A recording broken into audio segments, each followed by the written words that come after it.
Baltimore Ravens versus Denver Broncos. Huge game this weekend. We're going to go through the fantasy football projections and, of course, the game pick against the spread. Before we get rolling here, I want everybody to comment below with your score prediction. What do you think is going to be the score? The Denver Broncos are favored by 1 at home this game. It's going to be an interesting one. So the Baltimore Ravens are 2-1 after that amazing field goal from Justin Tucker. They certainly could have run away from that Detroit game. A lot of drops, a lot of key drops in that game. Denver Broncos 3-0. A lot of people are saying, it's their strength of schedule.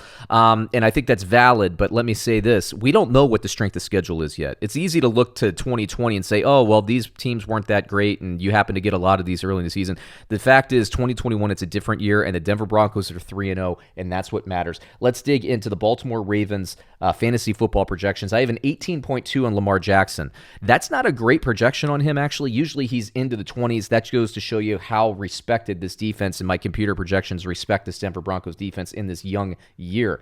At running back, Tyson Williams, Latavius Murray, not great projections. In fact, I think these are the lowest projections for running backs. I'm laughing because these are laughably low. There's no way, in my opinion, the Baltimore Ravens running backs will score 5.77 and 4.86. It's weighting Denver Broncos and their performance defensively over the course of the year. But let me say this, the Baltimore Ravens will be able to run the ball. I'm not going to say that they're going to be able to run over the Denver Broncos by any means, but they're not putting up 5.77 and 4.86. What I would say is in daily fantasy, I'm probably staying away from these. I see these as risk players. I'd probably still play them at flex.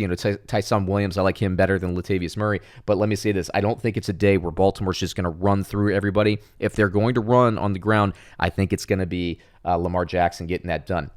Receivers, you see more small, paltry projections for the receivers here. You got Brown at 9.38, Watkins at 9.24. That's catches and yards, no touchdowns.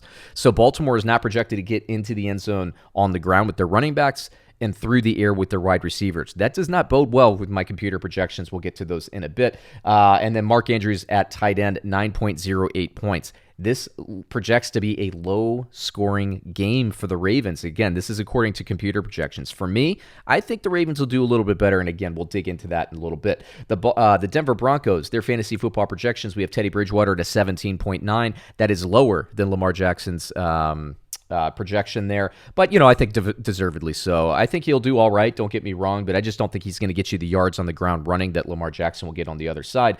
At running back, Melvin Gordon 15.41, Javonte Williams 10.2. What does that tell you? By the way, coming into the season, this happens every year. I've been playing fantasy football since I was 8. And let me say this, at this point, we're over 30 years. I hate to admit that, but yes, it's been over 30 years of fantasy football because I've started so young.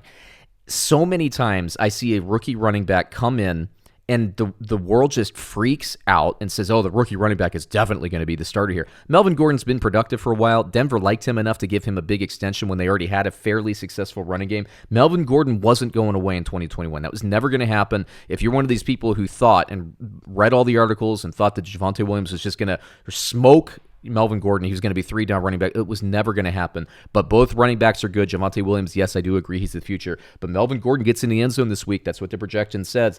And the Denver Broncos like him. By the way, so do I. He's one of the most underrated running backs in the last 5 or 10 years. It's crazy. Wide receiver, Cortland Sutton, 9.52 points. Tim Patrick at 14.9. That's a touchdown projection for Tim Patrick, not getting into the end zone for Cortland Sutton. Then you have, it's actually not KJ Hamler. He's on the injured reserve. You have Deontay Spencer, and I had to pull in a Seattle Seahawks picture of David Moore, newly signed David Moore. Not doing that well, though. I certainly wouldn't play any of these guys in daily fantasy or otherwise. Noah Fant, a touchdown prediction for him getting in the end zone, 18.04. That could be 2 touchdowns for Noah Fant, so be on the lookout. It's Melvin Gordon, it's Noah Fant for me if you're Denver Broncos or if you're playing daily fantasy. Now, the score predictions. I have computer projections and I have my projections. What are they?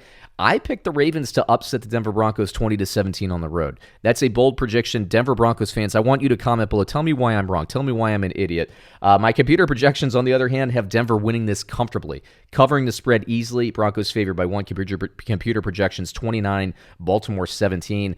I don't think the Broncos are going to score 29 points on the Baltimore Ravens, but that's just me. What do you think? Like I said, comment below. We're going to be doing some more of these game previews throughout the week. I love this matchup. I'm fascinated by it. Can Denver really go 4-0? The Baltimore Ravens 2-1. They're one of the better 2-1 teams in this league. There are a lot of 2-1 teams in this league. This is a big game. This is a big game for playoff implications. Like I said, I'm fascinated. I can't wait to watch it. Give me your predictions below. We'll catch you again soon.